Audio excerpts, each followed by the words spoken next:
Hello ಎಲ್ಲರಿಗೂ ನಮಸ್ಕಾರ. ಹೇಗಿದ್ದೀರಾ? ಎಲ್ಲರೂ ತುಂಬ ಚೆನ್ನಾಗಿದ್ದೀರಾ ಅಂತ ಭಾವಿಸ್ತಾ ತಡ ಮಾಡೋದು ಬೇಡ, ವಿಡಿಯೋನ ಶುರು ಮಾಡಬೇಡ. ಅದಕ್ಕಿಂತ ಮೊದಲು ಇನ್ನು ನಮ್ಮ ಚಾನಲ್ಗೆ ಯಾರು ಸಬ್ಸ್ಕ್ರೈಬ್ ಮಾಡ್ಕೊಂಡಿಲ್ಲ ದಯವಿಟ್ಟು ಸಬ್ಸ್ಕ್ರೈಬ್ ಮಾಡ್ಕೊಂಡು ನೋಡಿ, ಹಾಗೆ ಪಕ್ಕದಲ್ಲಿರೋ ಬೆಲ್ಲೈಕನ್ನ ಪ್ರೆಸ್ ಮಾಡಿ. ಹಾಗೆ ನಿಮ್ಮ ಅನಿಸಿಕೆ ಮತ್ತು ಅಭಿಪ್ರಾಯಗಳನ್ನು ಕಾಮೆಂಟ್ ಮಾಡಿ ತಿಳಿಸಿ. ವಿಡಿಯೋ ಇಷ್ಟ ಆದರೆ ಲೈಕ್ ಮಾಡಿ, ಫ್ರೆಂಡ್ಸ್ ಆ್ಯಂಡ್ ಫ್ಯಾಮಿಲಿ ಜೊತೆ ಶೇರ್ ಮಾಡಿ.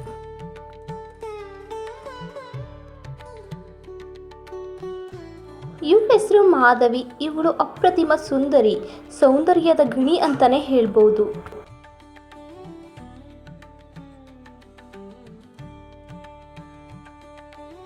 ಮಾಧವಿ ಯಾರು ಅಂತ ಹೇಳಿದ್ರೆ ಯಯಾತಿ ಎಂಬ ರಾಜನ ಮಗಳು.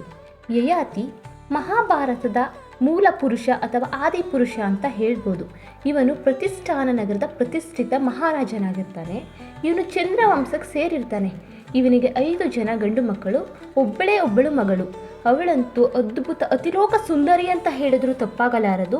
ಅಷ್ಟು ರೂಪು ಲಾವಣ್ಯವನ್ನು ಹೊಂದಿರುವಂತಹ ಸುಂದರ ಮಹಿಳೆಯಾಗಿರ್ತಾಳೆ. ಅವಳೇ ಈ ಮಾಧವಿ. ಯಯಾತಿಯು ತನ್ನ ಮಗಳಿಗೆ ಒಂದು ಸ್ವಯಂವರ ಏರ್ಪಡಿಸಿ ಅವಳಿಗೊಂದು ಮದುವೆ ಮಾಡಬೇಕು ಅಂತ ಯೋಚನೆ ಮಾಡ್ತಾ ಇರ್ತಾನೆ. ಈ ಸಂದರ್ಭದಲ್ಲಿ ಗಾಲವನು ವಿಶ್ವಾಮಿತ್ರನ ಹತ್ರ ವಿದ್ಯೆ ಕಲಿತಾ ಇರ್ತಾನೆ.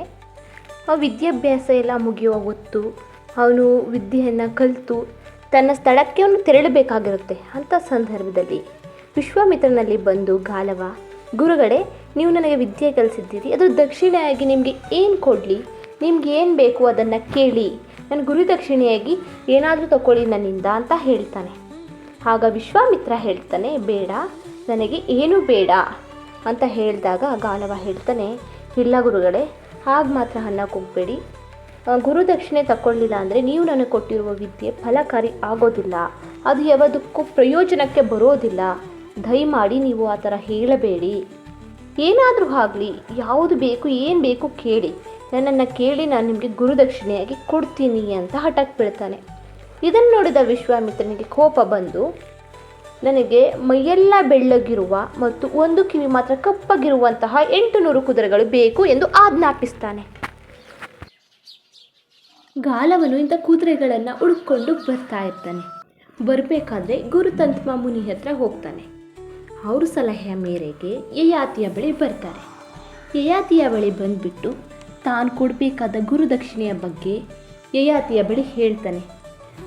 ನೋಡಿ ಮಹಾರಾಜರೇ, ನೀವು ನನಗೆ 800 ಕುದುರೆಗಳನ್ನು ದಾನವಾಗಿ ಕೊಟ್ಟರೆ ನಾನು ನನ್ನ ಗುರುಗಳಿಗೆ ಗುರುದಕ್ಷಿಣೆಯಾಗಿ ನೀಡ್ತೀನಿ, ನೀವು ದಾನ ಕೊಡುವಿರಾ ಎಂದು ಕೇಳ್ತಾನೆ. ಆಗ ಯಯಾತಿಯ ಬಳಿ 800 ಕುದುರೆಗಳು ಇರಲಿಲ್ಲ. ಆವಾಗ ಏನು ಮಾಡೋದು? ದಾನ ಬೇರೆ ಕೇಳಿಬಿಟ್ಟಿದ್ದಾರೆ. ದಾನ ಕೇಳಿದ್ಮೇಲೆ ದಾನ ಕೊಡಲಿಲ್ಲ ಅಂದರೆ ಇದು ಶಾಪ ಅಪಚಾರ ಆಗೋಗುತ್ತೆ ನಮ್ಮ ರಾಜ್ಯಕ್ಕೆ. ನಮಗೆ ಮಹಾರಾಜ ಆಗಿ ದಾನ ಬಂದಿರೋರಿಗೆ ದಾನ ಕೊಡದೆ ಈಗಿರೋಕ್ಕಾಗುತ್ತೆ. ಏನು ಮಾಡೋದು ಅಂತ ಯೋಚನೆ ಮಾಡಬೇಕಾದ್ರೆ ಚಿನ್ನದ ಗಣಿ, ಸೌಂದರ್ಯದ ರಾಶಿ ಅಂತಿರುವ ತನ್ನ ಮಗಳನ್ನು ಕೊಡೋಣ ಅಂತ ಯೋಚನೆ ಮಾಡ್ತಾನೆ. ಆಗ ಇವನು ಗಾಲವನಿಗೆ ಯಯಾತಿ ತನ್ನ ಮಗಳನ್ನು ದಾನವಾಗಿ ಕೊಡ್ತಾನೆ. ನೋಡು ಯಯಾತಿ, ನೀನು ನನ್ನ ಮಗಳನ್ನು ನಿನಗೆ ದಾನವಾಗಿ ಕೊಡ್ತೀನಿ. ನೀನು ಒಬ್ಬ ಮಹಾರಾಜನಿಗೆ ಕೊಟ್ಟು ಮದುವೆ ಮಾಡಿ ಕನ್ಯಾ ಶುಲ್ಕವನ್ನು ಪಡಿಬೋದು. ಆಗ ನೀನು ನಿನ್ನ ಗುರುಗಳಿಗೆ ಗುರುದಕ್ಷಿಣೆಯಾಗಿ ನೀಡಬಹುದು.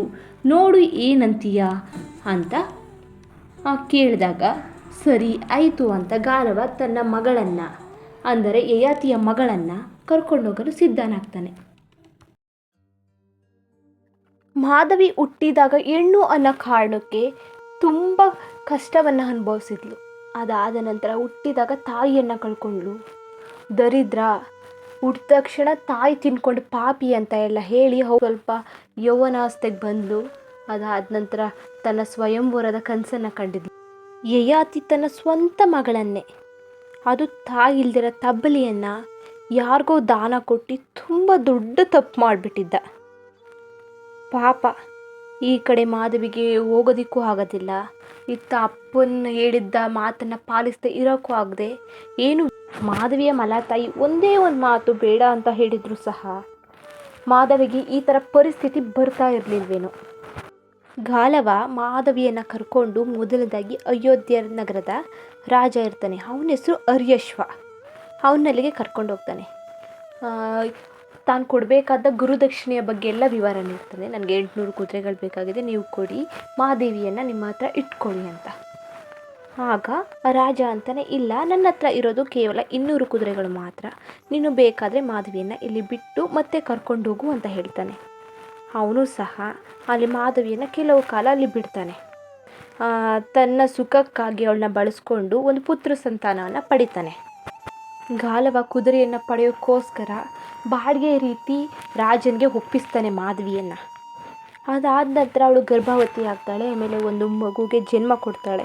ಆ ಮಗು ಹೆಸರು ವಸುಮಂತ.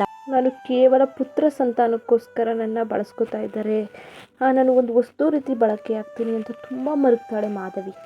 ಅದಾದ ನಂತರ ಮತ್ಯಾರೋ ಬಳಿ ಕರ್ಕೊಂಡು ಹೋಗ್ತಾರಲ್ಲ ಅಂತ ಯೋಚನೆ ಮಾಡಿ ಮತ್ಯಾವ ಗತಿ ಇಲ್ಲದೆ ಗಾಲವನ ಜೊತೆ ಹೋಗ್ತಾಳೆ. ಅದಾದ ನಂತರ ಕಾಶಿರಾಜ ದಿವೋದಾಸನ ಬಳಿ ಕರ್ಕೊಂಡು ಹೋಗ್ತಾನೆ. ದಿವೋದಾಸ ದೊಡ್ಡ ಸಾಧ್ವಿ ಅನ್ನೋ ಹಾಗೆ ಮದುವೆ ಆಗದಿರೋ ಸ್ತ್ರೀನ ನಾನು ಯಾವತ್ತೂ ಒರಿಸೋಲ್ಲ ಅಂತ ಹೇಳ್ತಾನೆ. ಇನ್ನೇನು ಬೇರೆ ದಾರಿನೇ ಇಲ್ಲದೆ ಗಾಲವನ ಮಾತೆ ಕಟ್ಟಿಬಿದ್ದು ಮಾಧವಿ ಇವನನ್ನು ಮದುವೆ ಆಗ್ತಾಳೆ. ಮದುವೆ ಆದ ನಂತರ ಸ್ವಲ್ಪ ದಿನ ಕಳೆಯುತ್ತೆ. ಒಂದು ಮಗುವಿಗೆ ಜನ್ಮ ನೀಡ್ತಾಳೆ. ಅವನ ಹೆಸರು ಪ್ರತರ್ಧನ ಅಂತ. 200 ಕುದುರೆಗಳನ್ನು ತಗೊಂಡು ಗಾಲವನ ಜೊತೆ ಮಾಧವಿ ಹೊರಟೋಗ್ತಾಳೆ, ಮಗುನ ಇಲ್ಲೇ ಬಿಟ್ಟು.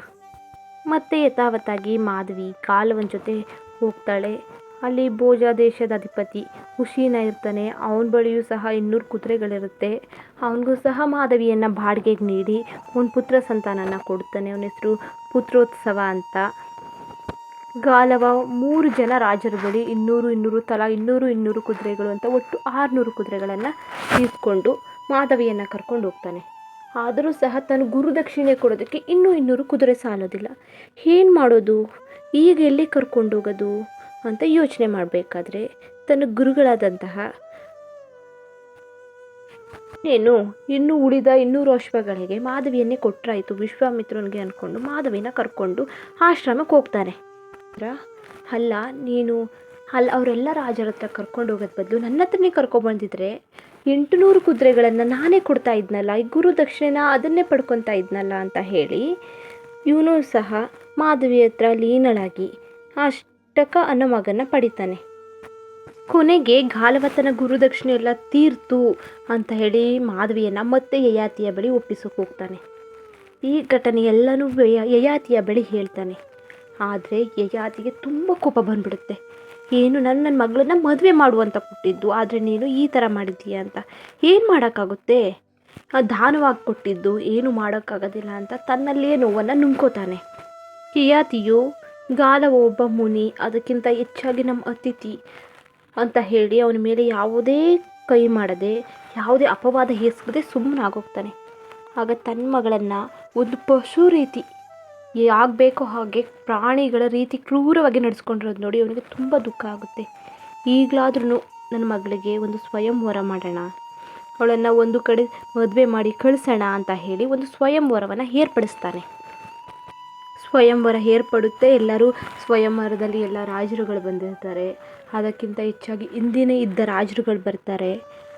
ಇವಳು ಬಹಿರಂಗವಾಗಿ ಯಾವುದನ್ನು ಮುಚ್ಚಿಡದೆ ಒಂದು ಮಾತು ಹೇಳ್ತಾಳೆ, ನಾನು 3 ರಾಜರ ಜೊತೆ ಇದ್ದಿದ್ದೀನಿ, ಹಾಗೂ ಒಬ್ಬ ಮುನಿಯೊಡನೆ ಇದ್ದು ಬಂದಿದ್ದೇನೆ, ಇದನ್ನು ತಿಳಿದು ನೀವು ನನ್ನನ್ನು ಸ್ವೀಕರಿಸ್ತೀರಾ ಅಂತ ಎಲ್ಲ ರಾಜರ ಹತ್ರ ಕೇಳ್ತಾಳೆ. ಆಗ ರಾಜರಿಗೆ ಏನು ಅರ್ಥ ಆಗೋದಿಲ್ಲ. ಎಲ್ಲ ರಾಜ್ಯಗಳನ್ನ ಸುತ್ಕೊ ಬಂದಿದ್ದೀರಾ, ಮುನಿ ಹತ್ರ ಎಲ್ಲ ವಿದ್ಯೆಗಳನ್ನು ಕಲ್ತಿದ್ದೀರಾ ಅಂತ ತಮ್ಮಲ್ಲಿಯೇ ತಾವು ವ್ಯಾಖ್ಯಾನ ಮಾಡಿಕೊಂಡು ಸುಮ್ಮನಾಗಿ ಹೋಗ್ತಾರೆ. ಹೌದು, ನಮಗೆ ಮಾಧವಿ ಒಪ್ಪಿಗೆ ಇದ್ದಾಳೆ, ಇದ್ರ ಮೇಲೂ ನಾವು ಒಪ್ಕೊತೀವಿ ಅಂತ ಅವರವರೇ ನಿರ್ಧಾರ ತಗೊಳ್ಳೋಕೆ ಶುರು ಮಾಡ್ತಾರೆ. ಮಾಧವಿ ಎಲ್ಲರ ಹತ್ರ 2 ಬಾರಿ ಸುತ್ತು ಹಾಕ್ಕೊಂಡು ಬರ್ತಾಳೆ ಮಾಲೆ ಹಿಡ್ಕೊಂಡು. ಅವಳಿಗೆ ಮನಸ್ಸಿರೋದಿಲ್ಲ. ಏನು ಮಾಡೋಕ್ಕಾಗುತ್ತೆ, ಏನು ಮಾಡೋಕ್ಕಾಗದೆ ನಾನು ಒಂಟಿಯಾಗೇ ಬಂದಿದ್ದೀನಿ, ಒಂಟಿಯಾಗೆ ಹೋಗ್ತೀನಿ ಅಂತೇಳಿ ದೊಡ್ಡ ಹರಣೆ ಕೊಟ್ಟು ಹೋಗ್ತಾಳೆ. ಇನ್ನು ಯಾರಿಗೂ ಹೇಳುವಿಲ್ಲ ಕೇಳುವಿಲ್ಲ. ಮಾಧವಿ ತನ್ನ ಜೀವನದ ಉದ್ದುದ್ದಕ್ಕೂ ಹೆಣ್ಣು ಅನ್ನೋ ಒಂದೇ ಒಂದು ಕಾರಣಕ್ಕೋಸ್ಕರ ಎಲ್ಲನೂ ಸಹಿಸ್ಕೊತಾ ಬಂದಳು. ಹುಟ್ಟಿದಾಗ ಹೆಣ್ಣು ಅನ್ನೋ ಕಾರಣಕ್ಕೆ ಎಲ್ಲ ಬೈದರು. ಅದಲ್ಲದೆ ಅಮ್ಮನ ಕಳ್ಕೊಂಡ್ಲು, ತಬ್ಬಲಿ ಆದ್ಲು. ಹುಟ್ಟಿದಾಗಲೇ ಅಮ್ಮನ ತಿನ್ಕೊಂಡ್ಲು ಅನ್ನೋ ಪದ ಬಂತು. ಅದಾದ ನಂತರ ಅವರಪ್ಪ ಅವಳ ಆಸೆ ಆಕಾಂಕ್ಷೆ ಇಚ್ಛೆಗೆ ನೋಡದೆ ಯಾರೋ ಒಬ್ಬ ಏನೋ ಕೇಳ್ದ ಅಂತೇಳಿ ಮಗಳನ್ನೇ ದಾನ ಕೊಟ್ಬಿಟ್ಟ. ಇನ್ನು ಉಳಿದ ರಾಜರು ಮುನಿಗಳು ತಮ್ಮಲ್ಲಿರೋ ಕುದುರೆಗಾಗಿ ಸಂಪತ್ತಿಗಾಗಿ ಅವಳನ್ನು ಹೇಗೆ ಬೇಕೋ ಹಾಗೆ ನಡೆಸ್ಕೊಂಡ್ರು. ಅವಳಿಗೆ ಸ್ವಾತಂತ್ರ್ಯನೇ ಕೊಡಲಿಲ್ಲ. ಅವಳಿಗೆ ಇಚ್ಛೆಯ ಆಸೆ ಆಕಾಂಕ್ಷೆಗಳಿಗೆ ಬೆಲೆನೇ ಕೊಡಲಿಲ್ಲ. ಯಾವುದೇ ಒಂದು ಕಾರಣಕ್ಕೆ, ಅವಳು ಹೆಣ್ಣು ಅನ್ನೋ ಒಂದೇ ಒಂದು ಕಾರಣಕ್ಕೆ. ಪಾಪ, ಇದು ನಮ್ಮ ಪುರಾಣದ ಕತೆ, ಮಹಾಭಾರತದ ಆದಿಪರ್ವದಲ್ಲಿ ಬರುವಂಥದ್ದು. ಆದಿಪುರುಷ ಅಂತಲೇ ಕರೆಸ್ಕೊಳ್ಳುವ ಯಯಾತಿಯ ಮಗಳ ಸ್ಟೋರಿ ಇದು. ಈ ವಿಡಿಯೋ ಹೇಗಿತ್ತು ಅಂಟು ದಯವಿಟ್ಟು ಕಾಮೆಂಟ್ ಮಾಡಿ ತಿಳಿಸಿ. ಹಾಗೆಯೇ ಅವಳ ಪಾತ್ರದ ಬಗ್ಗೆ, ಅವಳಿದ್ದ ಪರಿಸ್ಥಿತಿಯ ಬಗ್ಗೆ ನೀವು ಏನು ಹೇಳ್ತೀರಾ ದಯವಿಟ್ಟು ಕಾಮೆಂಟ್ ಮಾಡಿ ತಿಳಿಸಿ. ಹಾಗೆ ವಿಡಿಯೋ ಇಷ್ಟ ಆದರೆ ಲೈಕ್ ಮಾಡಿ, ಕಾಮೆಂಟ್ ಮಾಡಿ, ಶೇರ್ ಮಾಡಿ. ಎಲ್ಲರಿಗೂ ಧನ್ಯವಾದಗಳು. ನಮಸ್ಕಾರ.